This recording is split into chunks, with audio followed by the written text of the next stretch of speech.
You're now listening to Sound Talent Media. Check out more shows at soundtalentmedia.com. Hey, what's up, everyone? I'm Matt McGackie, the vocalist of Cryptopsy and the host of the Vox and Hops Metal Podcast, where I sit down with fellow metal musicians. We talk all about their lives and music while sharing killer craft beers. If you've ever wanted to sneak backstage and share a beer with one of your favorite musicians, well, Vox and Hops is the podcast for you. This week on the podcast, I dropped a killer episode with Kelly Schaefer of Atheist. There is this episode and over 440 other ones to help you enjoy life, metal, and craft beer. So what are you waiting for? It's time to become a Vox and Hops head. Cheers! What's up, beautiful people? I hope you're well, hanging in there in your neck of the woods, wherever that may be. I'm very excited to bring this episode to you all, and I think you're all going to be excited on the update with the Pedal movie. Okay, I got a little bit of business to take care of before we get into this episode, but I will make it short and sweet. So basically, I'm trying something new. I fairly routinely get messages, emails, DMs, blah, blah, blah, blah, blah, about things I mention in passing on the podcast, whether that's business type stuff, whether that is cooking type stuff, whether it is comic books, sci-fi things, whatever. You know, if you've listened to this show for a while, we don't just talk about guitars strictly. And sometimes I get people asking about me providing more content around some of that stuff, and I don't really have any great channels to do that on. If I start sharing all that stuff on Instagram, it kind of starts diluting the main point of the account. The Facebook group is already pretty heavily food leaning, so throwing too many other things in there would probably start to throw that off, and I didn't really know of a good way to provide kind of that more general personal content. So I'm trying a new thing. You can text me. You can text me at 503-751-8577.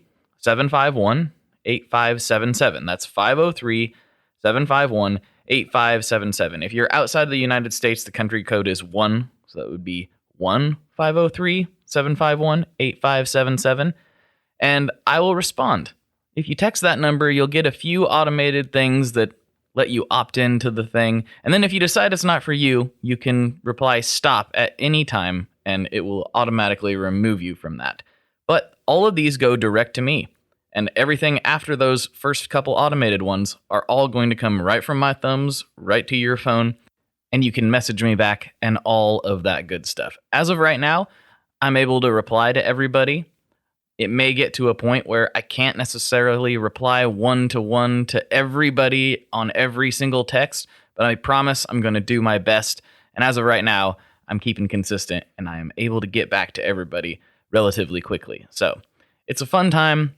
And one of the big things that we're going to be doing with that will be revealed to the general public later this week. So stay tuned on your favorite podcast player for an episode with my friend Devon Whitaker, and we are going to be discussing the music industry in 2020 and beyond, and we elaborate on some of the content we will be sharing on that text message thread, and it's going to be a lot of fun. There's already a bunch of folks signed up, and people seem to be digging the content already, so shoot me a text. Again, that's 503-751-8577, and that number will be in the show notes, so don't crash your car trying to write it down or anything. Okay, without further ado, let's get right into this episode with Dan and Michael from Reverb talking about the Pedal movie. Here we go.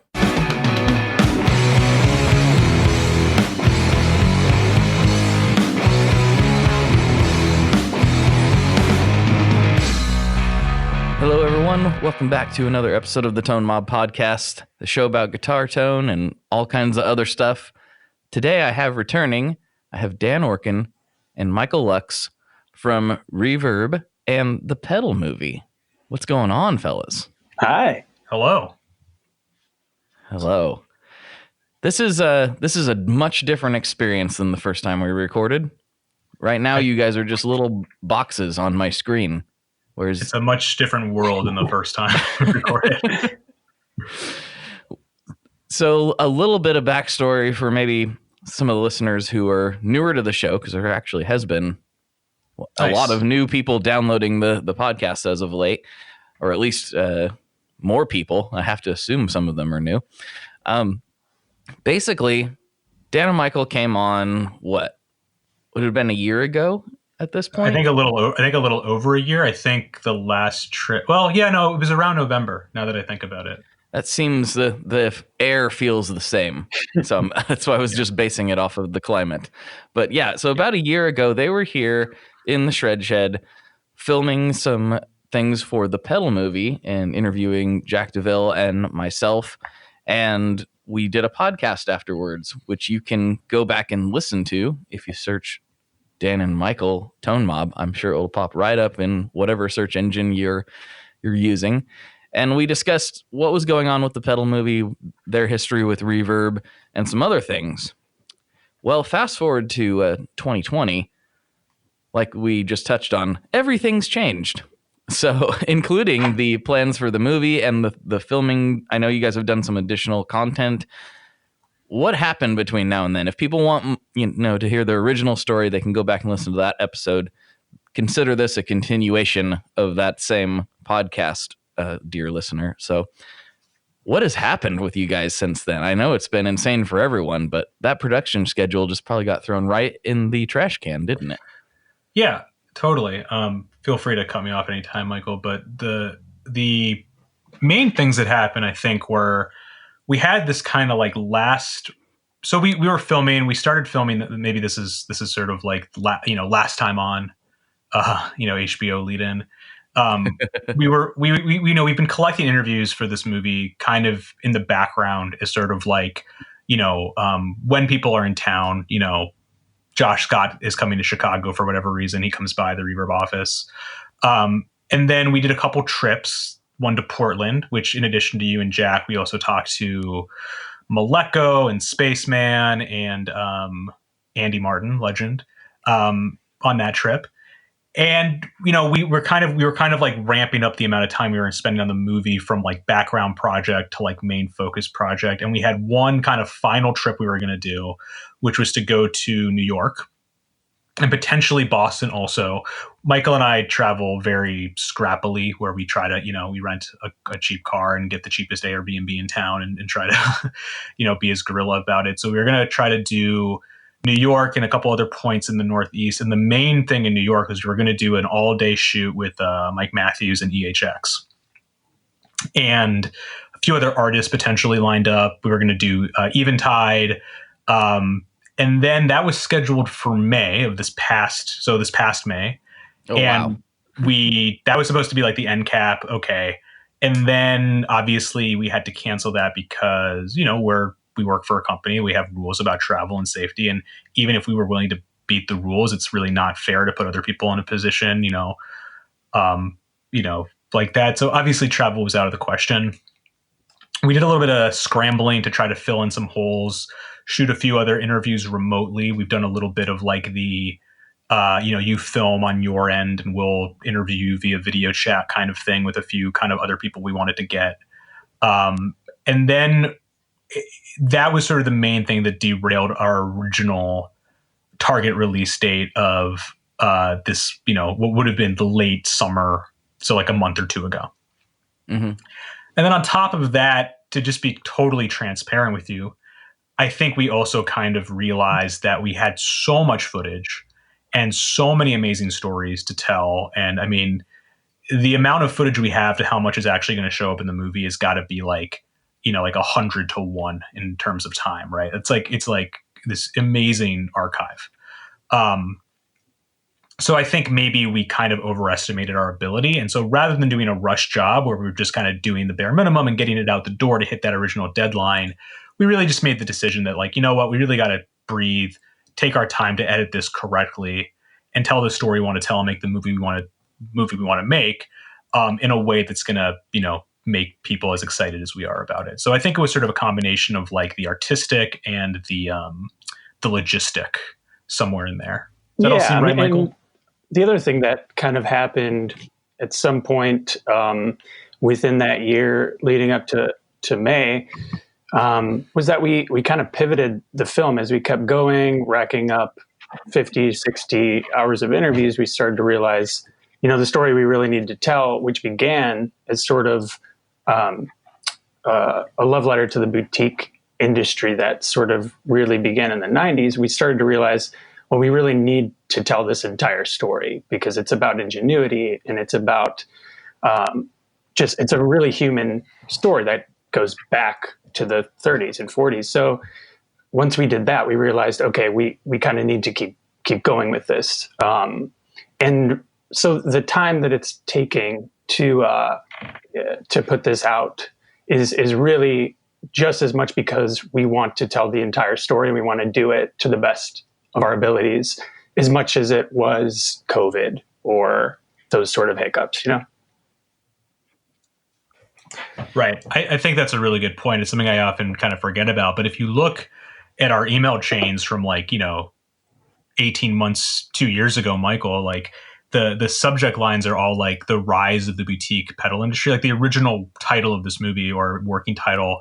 And its sort of intent editorially was to, like Michael said, really start in like the 90s and really be more kind of like a contemporary thing. But as Michael alluded to, we realized that for a lot of people, there's not as many people as maybe we think who like know, what a fuzz face is or like know what a wah pedal is inherently. So it was really in our interest to do what we can to go back and start from the very beginning. So it's really interesting because, coulda, shoulda, woulda. If we had kind of entered with that perspective, I think we would have maybe lined up a few different interviews along the way before we had to stop shooting interviews.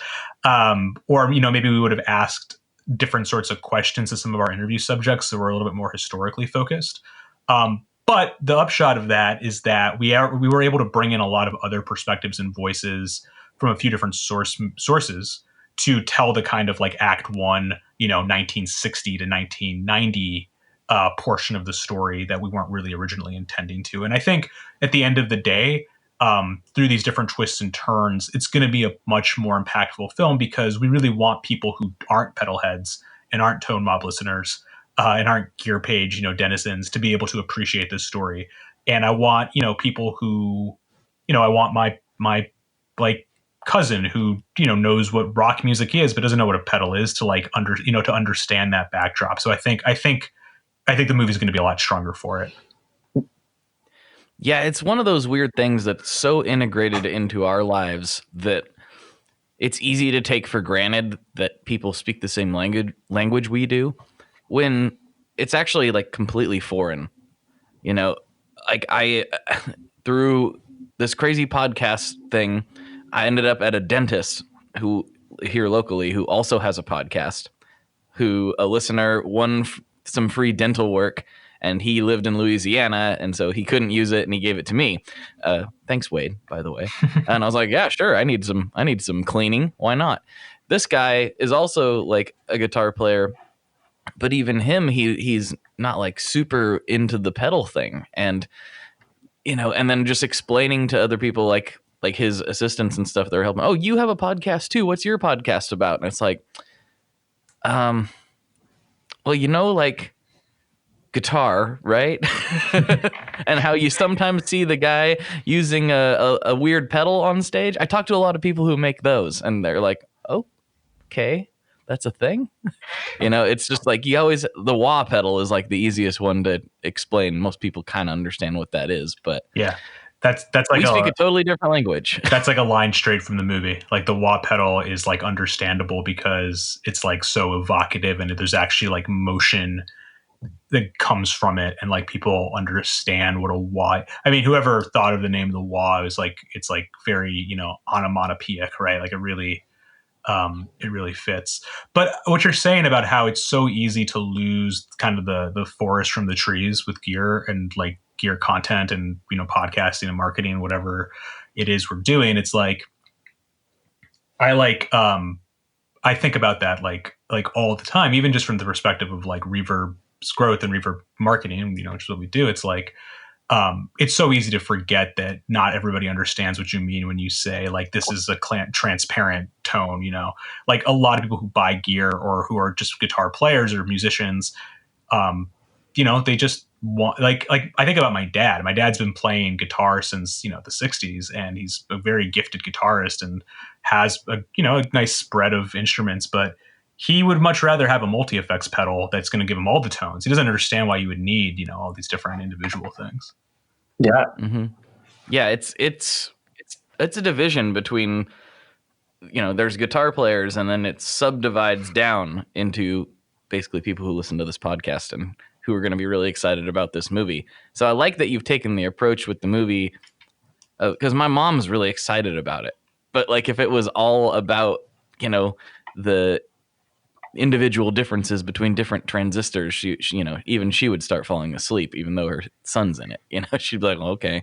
So it's nice that you took the higher level approach and tried to blend it with all of our right. And that was, isms, I think, a really big turning point for us was sort of realizing, okay, there's the side of effects that are, these are really fun toys, or they're really fun sort of creative outlets. But really, when you dig down deeper, you start to realize, like, these effects, these people, these sort of unsung engineers, created things that helped everyday household name artists really create sounds that are pretty legendary.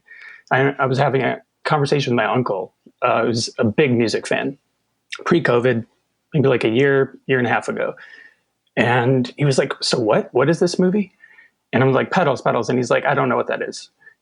Huge music fan, once again, had no idea what pedals are. So I started to say, okay, listen to Purple Haze. You hear that sound? Now listen to Breathe by Pink Floyd. What are you hearing different there? Is it just a guitar? And he's going, oh, like I get it. Now I get it. So when you sort of put it through the context of the music itself, I think it's even just for the casual music fan, it becomes a lot more interesting.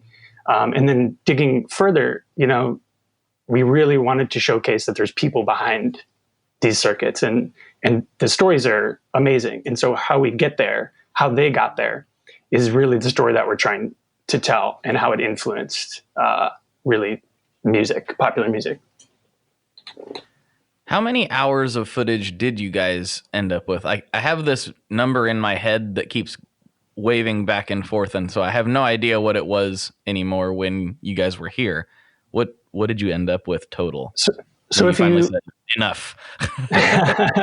Well, it's still never enough. We're actually still looking for things. But I guess if you account the footage that we shot, combined with archival footage and interviews and everything that we're sort of going for, it sits somewhere around 100 hours probably of interviews.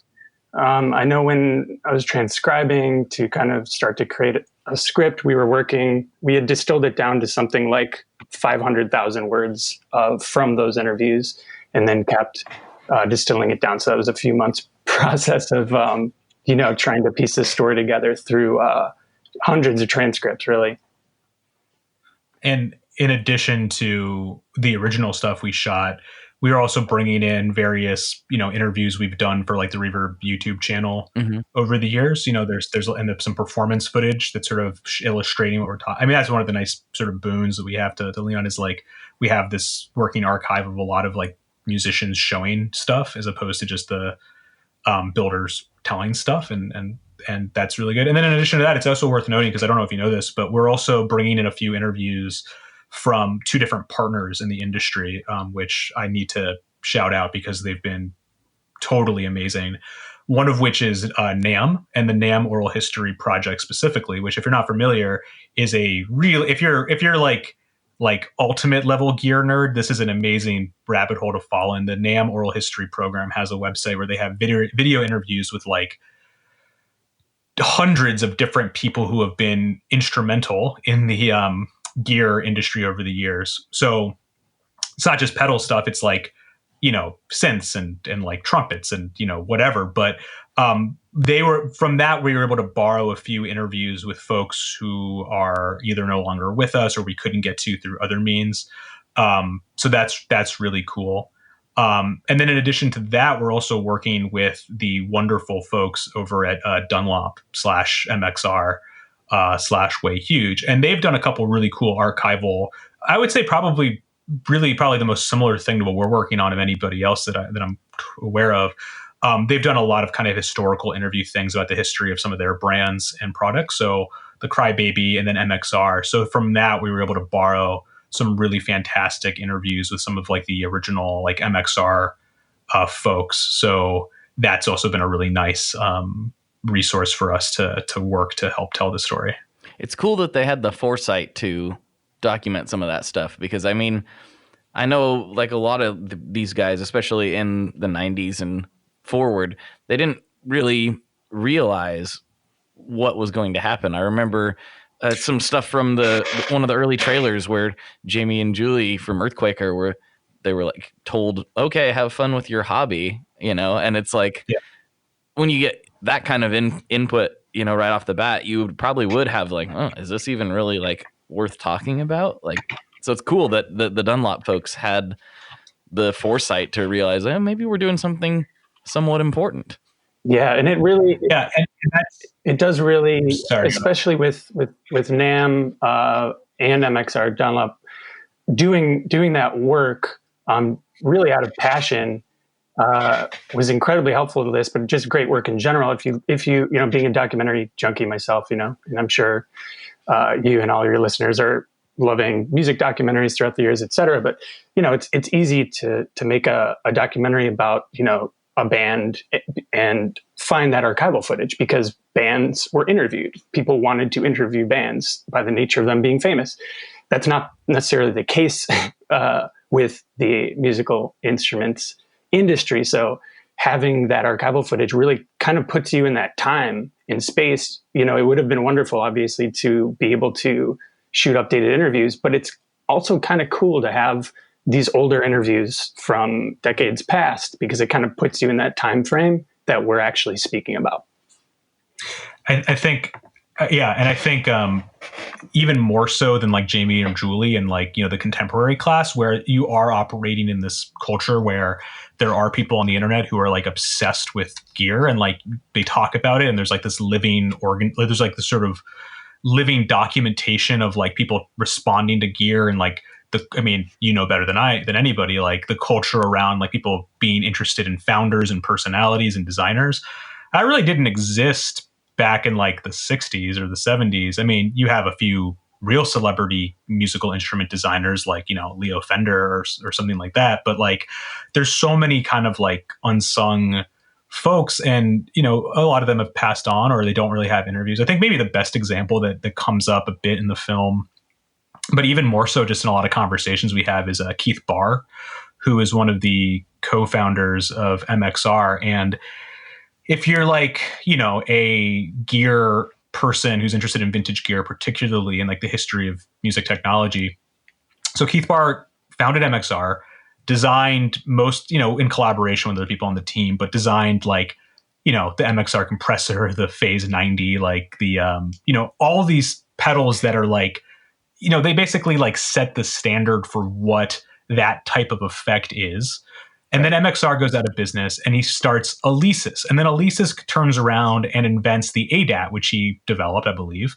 And the ADAT's like the most revolutionary piece of home recording technology of all time.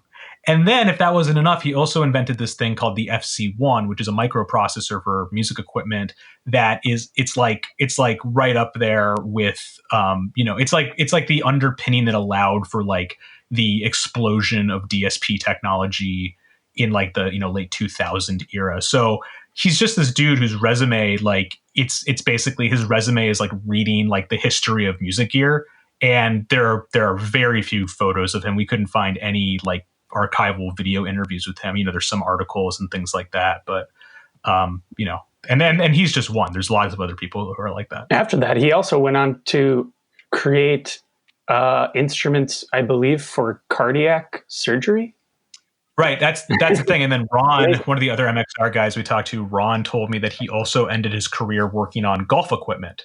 So he did like cardiac, like medical equipment and like golf equipment in this ridiculously strange but amazingly inspiring career that he had in technology. Yeah, Keith, his name, his name is one that pops up all the time in conversations like this. And I knew about the MXR stuff, but I didn't know about all the other stuff, especially not the cardiac stuff.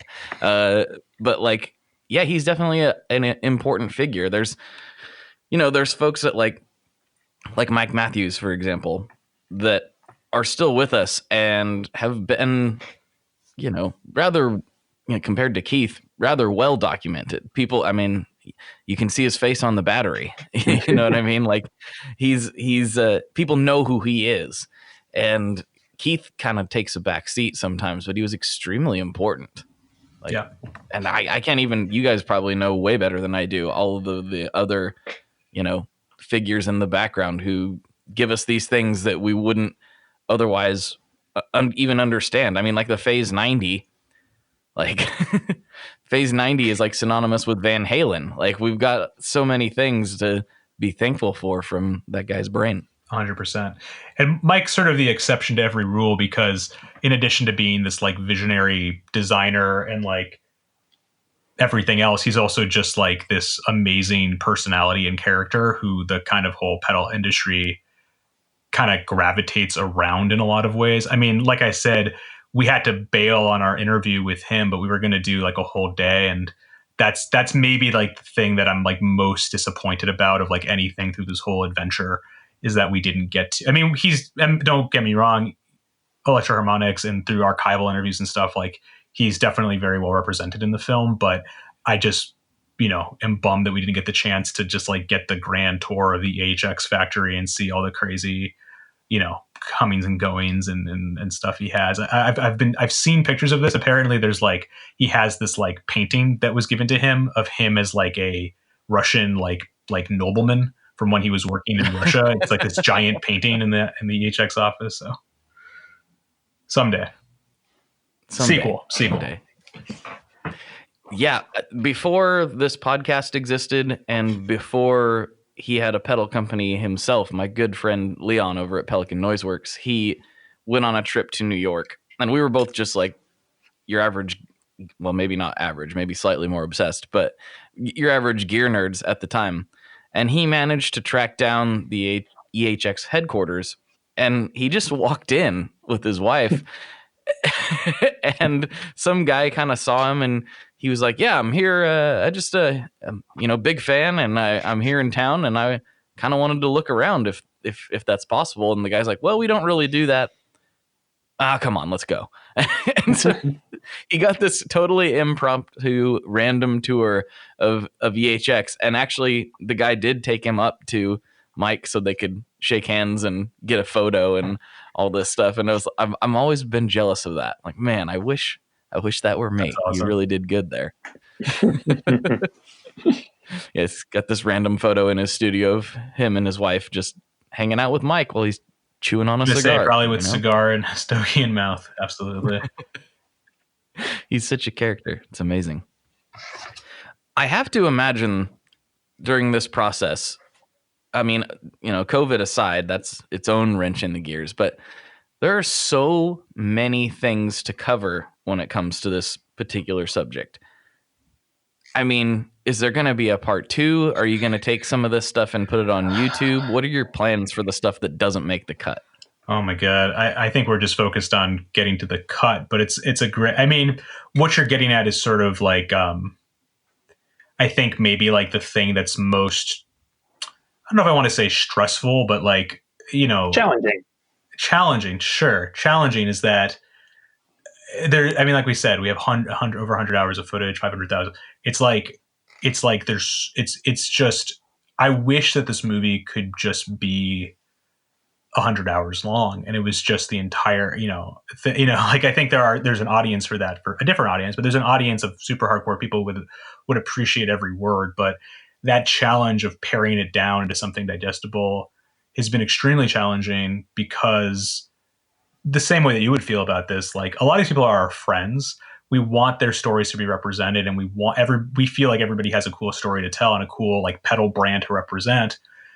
But it's just, it's not feasible to include them all. And that's to say nothing of the thousands of pedal makers and musicians and other folks we didn't interview for this, that, I also wish could be represented in some way or another. To answer your question, though, I would say it's open-ended. I mean, we have released a few bits and pieces on the Reverb YouTube. We did the Nels Klein interview that came out. There's a little mini featurette we made with Mike Beagle about Mutron. And we did a little questionnaire thing about the idea of boutique as it exists in the pedal industry. But I don't know. What do you think, Michael? I wouldn't rule out some other bonus features coming out eventually.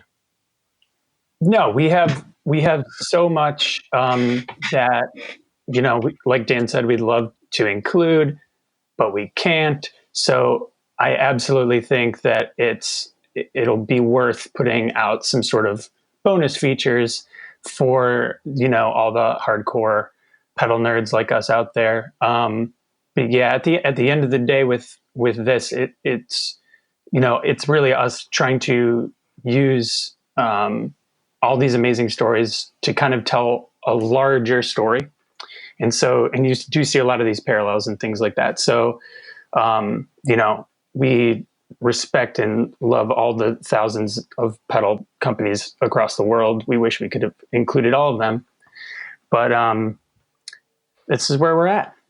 And that's one of the other things that's really been amazing to me. Like, I'm sure you've had this experience too, Blake, but like, I am very immersed in this world by virtue of not just the movie, but like, being somebody who's interested in pedals and working in the music gear industry professionally for, a long time now.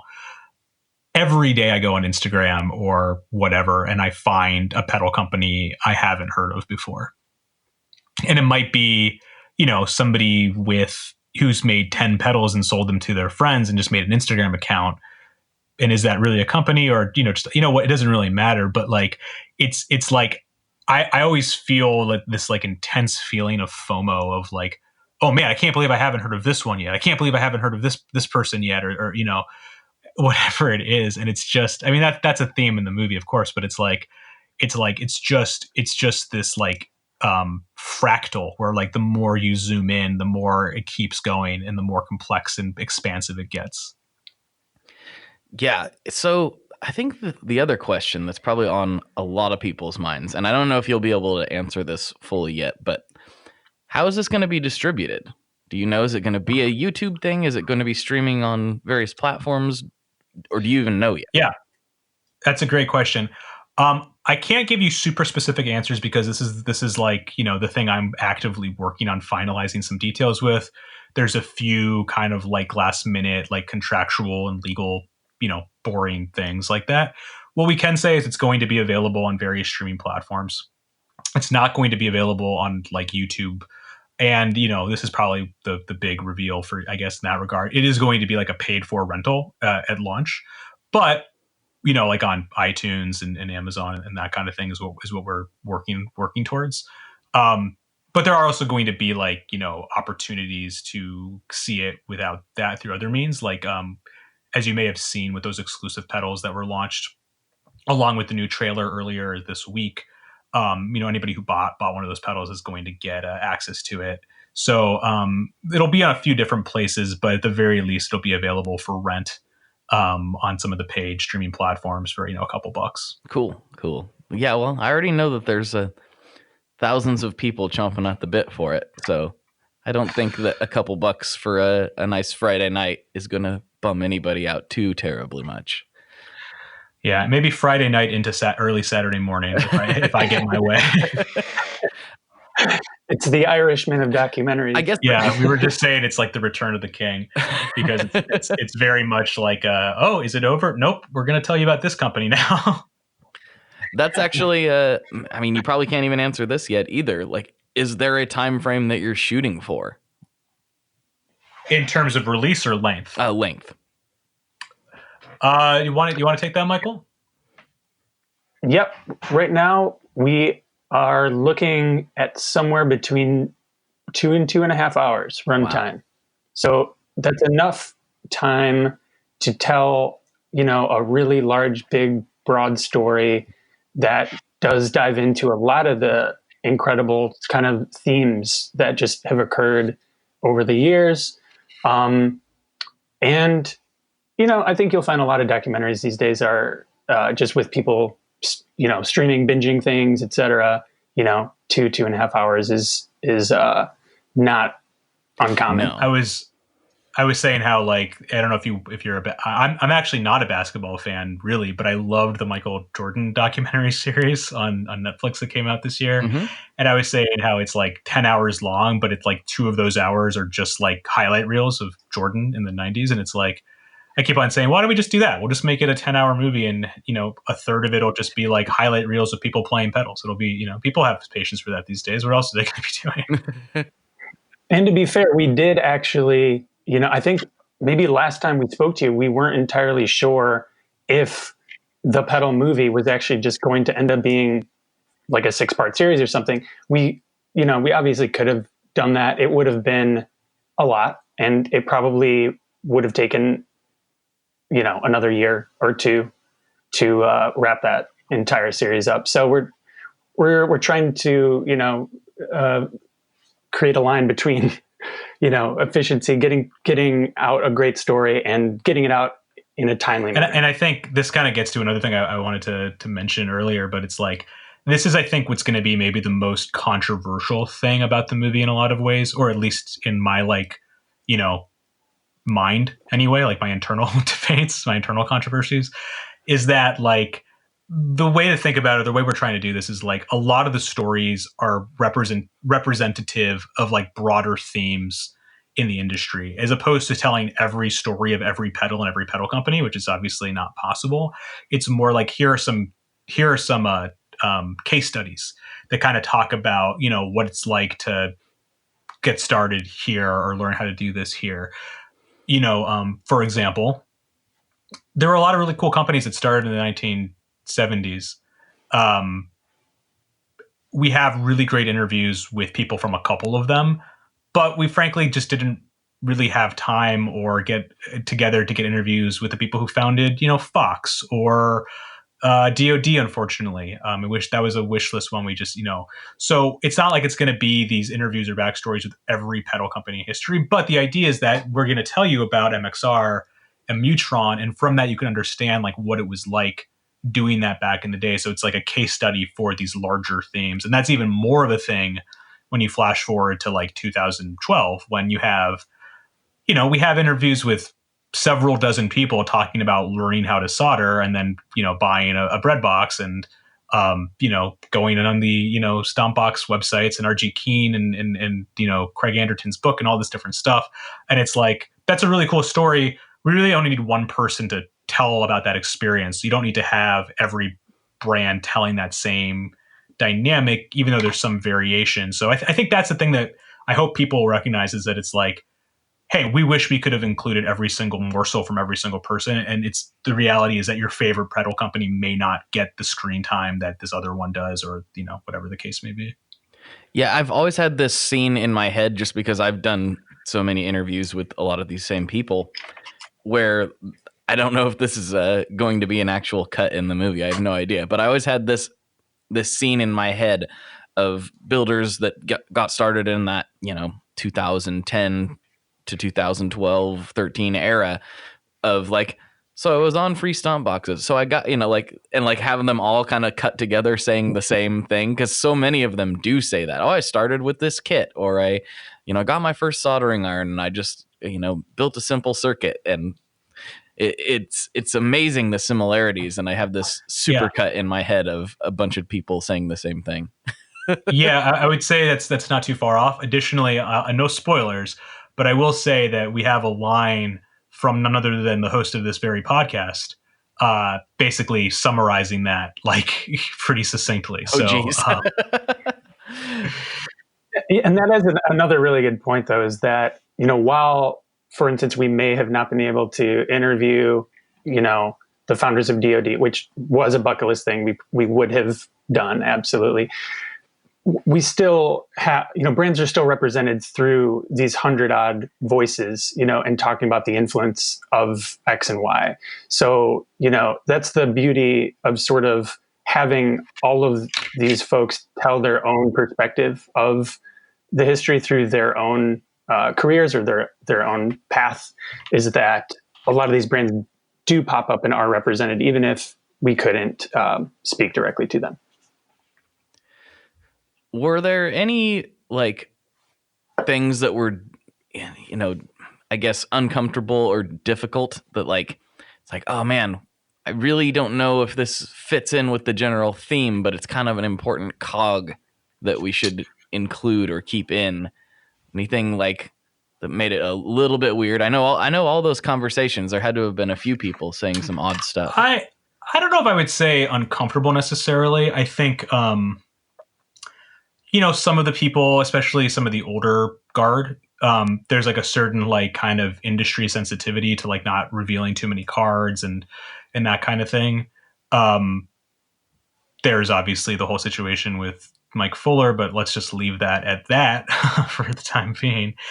And then the other thing I would say is that we have a lot of people talking about the theme of like diversity and inclusion in the gear industry and the pedal industry specifically, and how that's been a real issue for the industry historically, and how there aren't a lot of women, there aren't a lot of people of color doing this, and like why that is and what needs to change.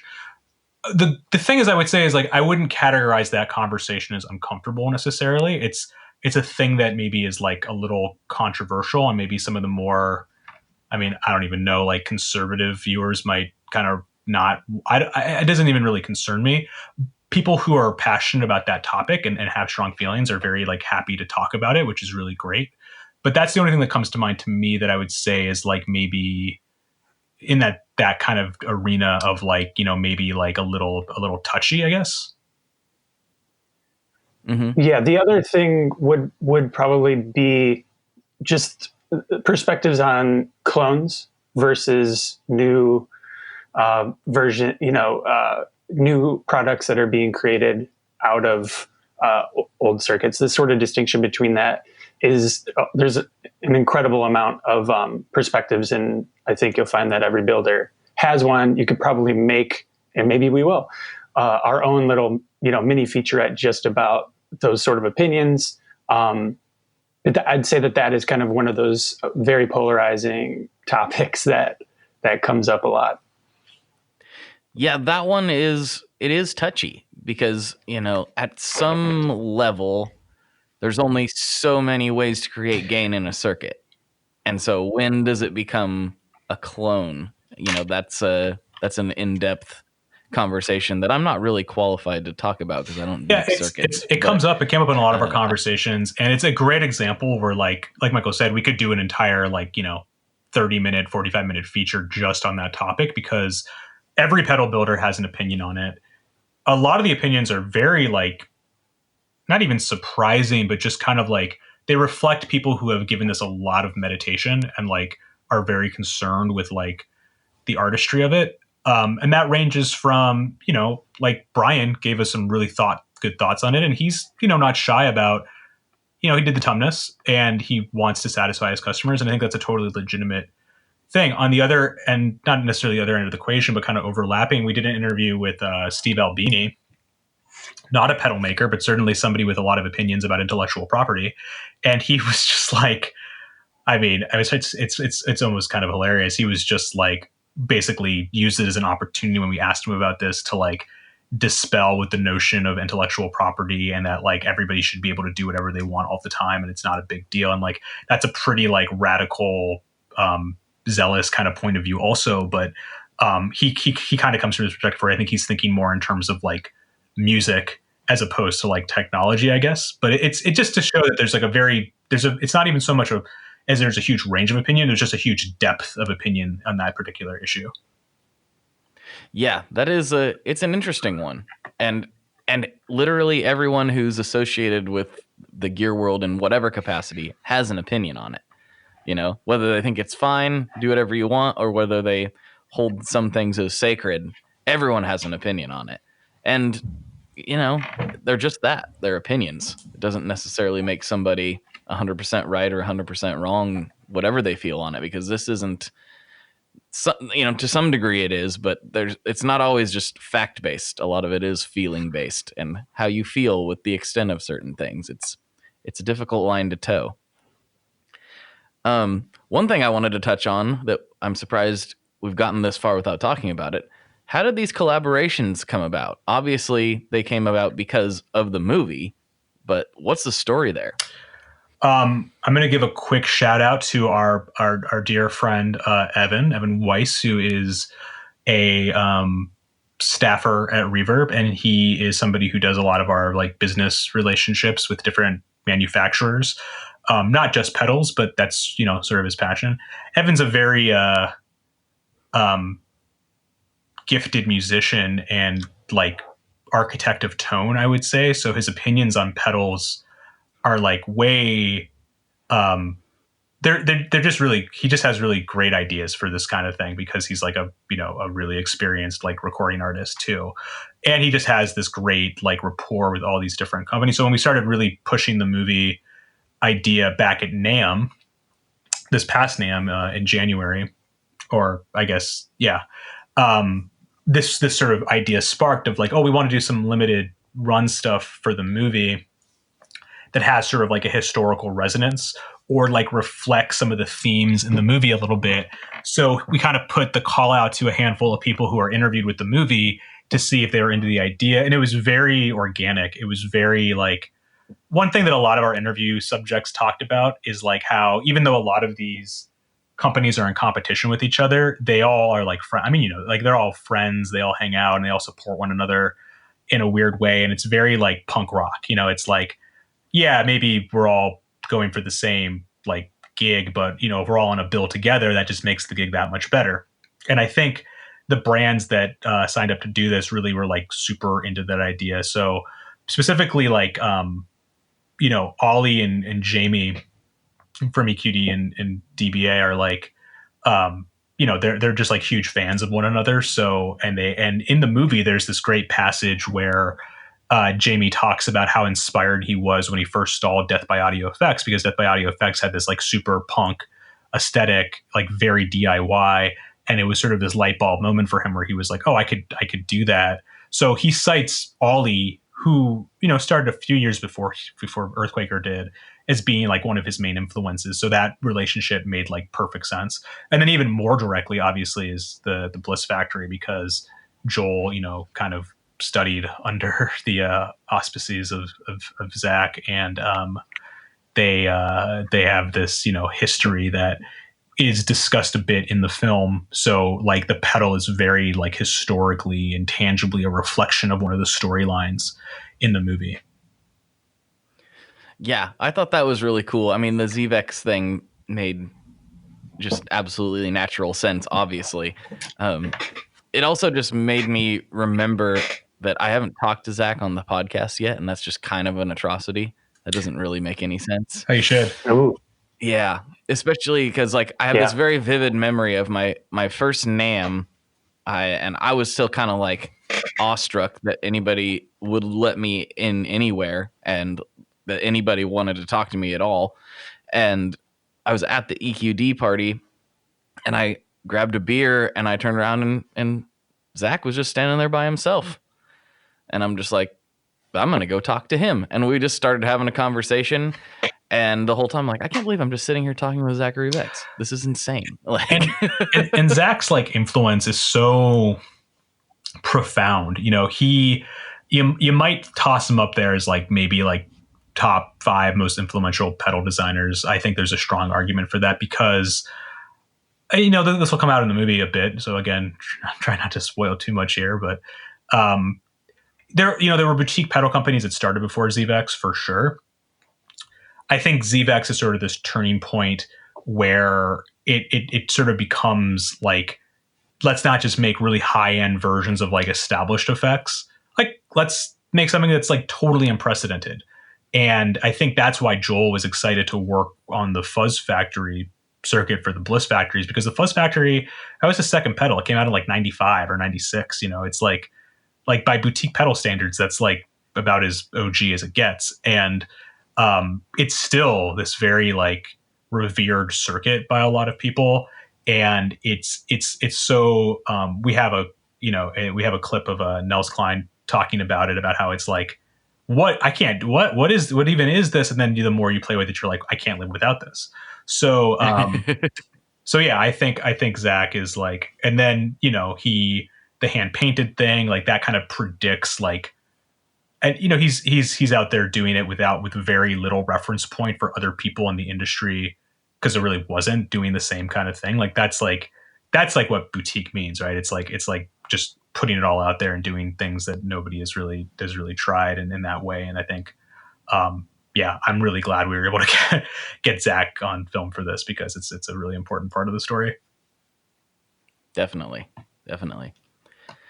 Going back to the collaborations, and I know we talked about this a little bit off air, and there's probably only a limited amount that you can actually touch on, but it seems like the popularity of these collaborations has driven a new controversy of sorts. Not that it's brand new, but it's kind of been bubbling under the surface in the gear community, of limited runs being almost looked upon negatively by certain members of the community, which I find kind of intriguing. What's your take on that? I think what people are worried about is pedals evolving as like an industry and as like a hobby, from being, there's sort of this tension between like utilitarian and musical and like sheerly collector, right? Like based. And if you look outside of music gear, this exists in a lot of other industries where things are done limitedly by design to create mystique and create scarcity and, create price increases. I think, like, I mean, I'm no expert on like fashion, but like, they don't release, I mean, there's like couture fashion houses in Paris that make, only a handful of each year's runway design. I think people are concerned that like that evolution means that like pedals are going to be less like things that you stomp on and make noise with, and more things that are behind glass. I think that's a valid concern, but at the same time, excuse me. I think what you have to remember is that a vast majority of pedals are made to be played, and they are played. Additionally, the kind of collector culture, it's not new to limited run pedals in the past couple of years. It was like, really in demand brands. Like, look at the vintage guitar market, or the vintage pedal market for that matter. Like, the collector culture is why there is a boutique pedal industry in a certain regard. If there wasn't a collector culture, we wouldn't possibly be able to sustain as many independent and boutique pedal companies as are out there right now. So I think it's like, it's a lot broader of an issue. In terms of the immediate issue with people buying these pedals just to flip them, I mean, I will go on record as somebody who works at Reverb and saying I think it's really, really crappy and like kind of like defeats the purpose of what people like. I don't think anybody involved with these projects, the pedal designers, the people on the line building them, the people in the warehouse shipping, like anybody involved wants to see that happen and wants to see people buying stuff just to make a quick buck. Like that is really like negative and cringy. At the same time, from our perspective at Reverb, we don't want to be in a position where we're like telling people they like policing what people can sell stuff for, because I think that opens up an even bigger can of worms that would be way more destructive. Like the alternative would be, oh, you just bought this, you can't sell it at whatever price you want, and then we're dictating like the agency that sellers on the platform have, and that's I think people would be way more upset about that, honestly. I think there you get into, I mean, first of all, I think that's gross too. I don't like that at all. I understand it, but I don't like it, and I think it does defeat the purpose of the projects. But yes, if you guys started doing that, I think that puts you into not just morally a gray area, to say the least, but also probably legally something that gets a little bit sketchy. It's like, what do you mean you can't set the price for the product that you're trying to sell? Like that doesn't make any sense either. So I understand where you're kind of between a rock and a hard place where you don't want to see it happen. Yeah. But if people are going to continue to buy them, that's the other part of the issue. If nobody was buying them, then the flippers wouldn't do this. Yeah. That's the other issue. And that's the thing, is that it's what the market will bear, right? But I think also what I will say is, I can say with some authority, I don't think anybody expected the run to sell out as quickly as it did. Like the Bliss Factory sold out in like an hour. I mean, it's a little embarrassing to say in retrospect, but like it like timed out reverb. That's like never really happened. That happened a couple times, like in the first year of the website when we were like, sticking it together with like, thumbtacks and crazy glue. But like, I think we maybe underestimated the boom that would make.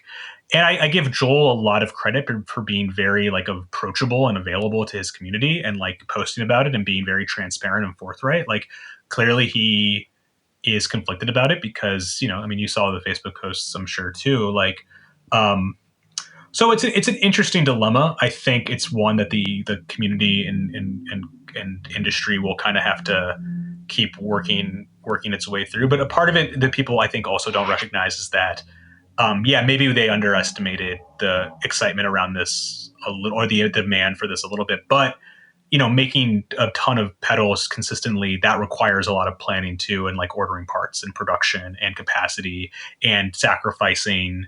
I mean, products get discontinued to make way for new products. So like the reason to people make limited runs or set runs of pedals or any other piece of music gear, it's not just a matter of creating hype or creating scarcity or excitement. There's like a lot of other like practical considerations that go into it that are very like understandable and way less controversial.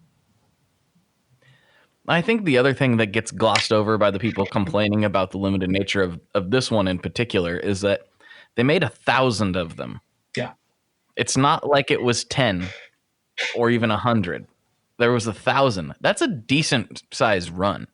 That's a decent sized production run for a lot of companies. 1,000 pedals. That's more pedals than a lot of indie, builders make in a year. Like there's people who I would call pedal companies that, maybe they're it's not their full-time job. It's but they make a few dozen or 100 pedals in a year, maybe. You're right. Like I think part of it is that it's people don't necessarily understand how many pedals are actually being produced. We asked a lot of people this, like in our interviews, just kind of for fun. We were like, how many pedals do you think there are in the world? And it's a very it's like an interview question you would ask somebody in like a interview for like a, development role where it's like, you have to problem solve. It's like, it's how many grains of sand? I think one of the classics is like, how many gas stations are there in America? Right. And you just have to kind of think through. I think I remember that question, and I don't know if I even gave a good answer. I was probably like, enough. There's as many as there need to be. There's millions? I don't know. I know Boss alone has made millions, so I'm not really sure how many there are exactly. Yeah. But that's something I wanted to highlight, and I think Brian and I talked about it on the latest Chasing Tone episode. It's like they made a lot of pedals. They made a big run. So just because they couldn't accurately predict that those were going to go that fast, that doesn't make them like conniving or evil or trying to manipulate the market. It's just like they did the best they could. I think anybody who thinks that Chase Bliss or Joel or Zach or Ollie or Jamie or Julia, anybody, Heather, like any of them are trying to manipulate the market, that is like a extreme, like these are all people who are like the most genuine, like they are doing this because they have businesses that they need to make money for and they need to pay their employees and make, overhead and stuff. But they're not doing this to manipulate anybody or pull anything. They're doing it because they love it. I mean, like I've talked to Ollie in these, in the process of making these pedals, and to say it was a labor of love is like an understatement. Like they just think this stuff is cool. So, I mean, like, I think, there's some negative like backsplash, but I don't think anybody can question anybody's intentions here.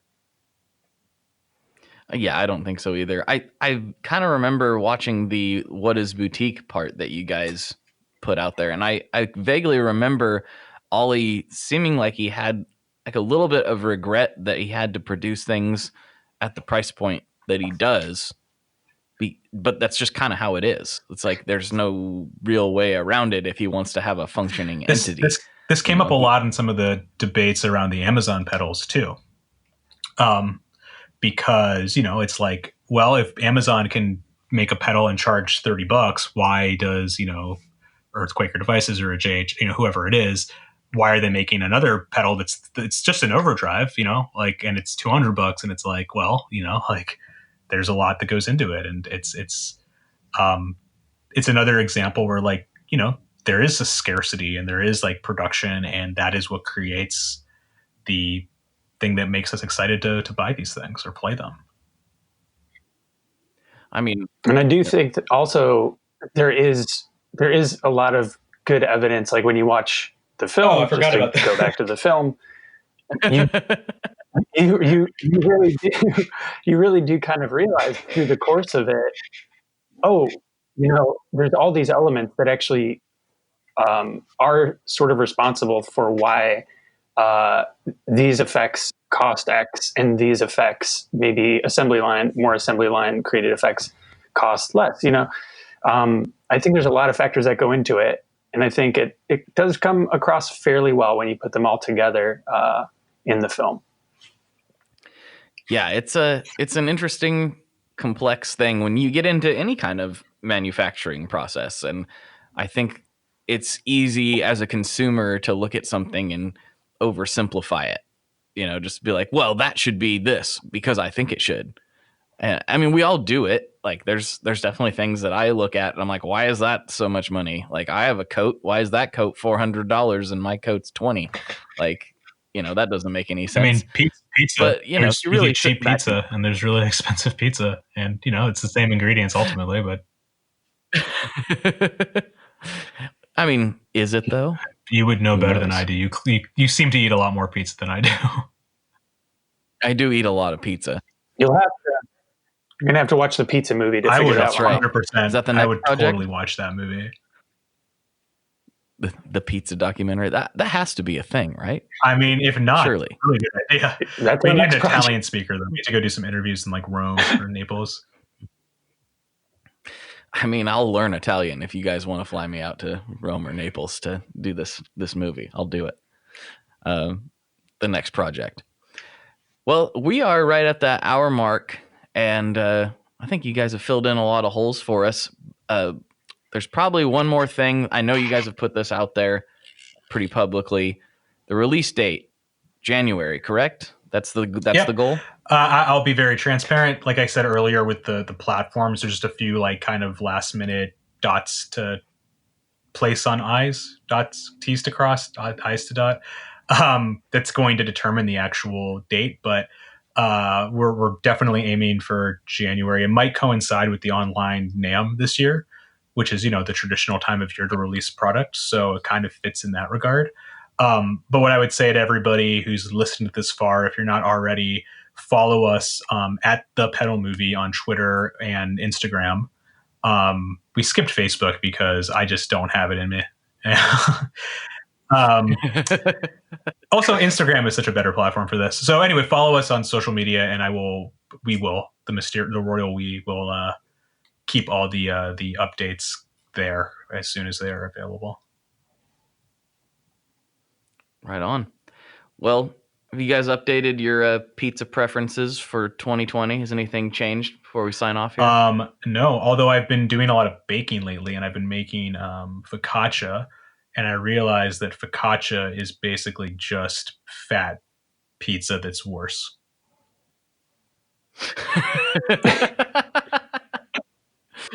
All right. How about you, Michael? Oh no, I'm still staying strong. I ordered a Pequod's Hawaiian the other night. Don't regret it. Haters gonna hate. Pineapple and ham. Boom. Jeez. All right. Fine. All right, fellas. Anything else you want to let the listeners know before we sign off? I just want to thank you for having us, and also thank you for being in the movie. I think you're going to be delighted and surprised with the amount of lifting you're doing for us in the narrative, because you did a fantastic job in your interview, like speaking from how do I say this? Like a lot of the interviews with builders, it's very much about them, and it's very like, you know, first person perspective, which is like really useful. When we're making a narrative documentary that's like historical, having somebody else say like they did this, or this is what happened in a more like you are very much appreciated within the context of the film. So I think you're going to really be delighted. Wow, that's and oh, go ahead. Sorry. Oh, and I was going to say also, I think we really want to thank the pedal community, like as two people that read the comments that go on the forums, because, we have a YouTube channel to run, etc. Like the support of people, the excitement of y'all out there that are really into this film and really excited about it. Thank you for your patience and thank you for your excitement. And we really do appreciate it and are looking forward to you guys. I don't know. Finally I probably should have mentioned this earlier, but just one more anecdote to close. A couple months ago, we put up a call on our Instagram to have people who are like indie pedal makers, hobbyists, whatever, send us like selfies of them making pedals or in their workshops, because we just wanted to have some like B-roll, like, images to show like, the DIY community. And from that, we got like, 100 people send us photos. And it's like, I just mentioned that to mention, like, it's staggering to me, not only how many people there are doing it, but just how passionate and how giving and how supportive they are. And them making us feel like we're also part of that story and part of that community is like, it's so awesome. And we really appreciate it. So huge love to everybody out there. That's awesome. Yeah. I mean, thank you guys for your time and thanks for making the movie. I think this is going to be an important thing for nerds like myself. And I'm kind of like a little bit nervous. I might be on camera too much. I don't know. You need to dust off some space in the shed shred for the Oscar. You're all. Yeah. It was easier for me to tell that story because I kind of wedged my way into this industry as an outsider. I was just like, I want in, let me in. I have no business being in, but I want in anyway. And so I have this sort of outsider perspective that might have been a little different than Wamplers or George Trips or anybody like that. So thank you for including me. Of course. All right. Thanks, man. Yep. All right, everybody. Thank you. Yep. Yes, absolutely. For Michael and Dan, this is Blake. As always, folks, good luck and good tones. All right, everybody. I hope you enjoyed that episode and had yourself a jolly good time. I know I did. It's always a treat to talk to those two fellas, and I am so stoked for the movie. This is going to be a lot of fun. If you want to hear a little bit more about the movie and get a little more juicy behind-the-scenes details, you can check out an extended version of this conversation over on Patreon. So if you go to patreon.com/tonemob for $5 a month, you will receive extra content delivered to your ears every single week. Thank you so much for checking out this episode. Please share it with a friend. If you're going to be buying any gear soon, and it's going to be on Reverb or Sweetwater, please use my links. Go to tonemob.com/reverb or tonemob.com/sweetwater, and a little bit of those sales come back and help keep this thing going. It doesn't cost you anything extra, and you can buy whatever you want. So if you're going to be doing any holiday shopping coming up soon, please hit those links, tonemob.com/sweetwater and tonemob.com/reverb. Thank you very much for that. And if you're not going to be doing any of that money stuff, I don't blame you, because things are crazy right now. But it would be awesome if you could share this with a friend, tell somebody about it, or shoot me a text, 503-751-8577. And I will get it, and I will answer, and I will send you all kinds of crazy stuff. So 503-751-8577 if you want to text me. All right. Thank you very much, folks. Talk to you next week. Bye-bye. One last thing before we totally sign off here. I just want to remind you that if you do any shopping at Stringjoy, that's Stringjoy guitar strings made in Nashville, that will help me out as well. As I've said for years, I'm heavily involved in that company, and I really do think they're making the best products on the market. So if you would like to try custom strings, go to tonemob.com/stringjoy and check them out today. I seriously love what the team down there is doing. I help them out with all kinds of things, and by you supporting them, you are also supporting me as well. And hey, you need some strings, so why not get some custom strings just for your guitar and playing style? Again, the link for that is tonemob.com/stringjoy, and that will take you right to their website, and you can do all your shopping through there, and that will help everyone involved out. So thank you very much.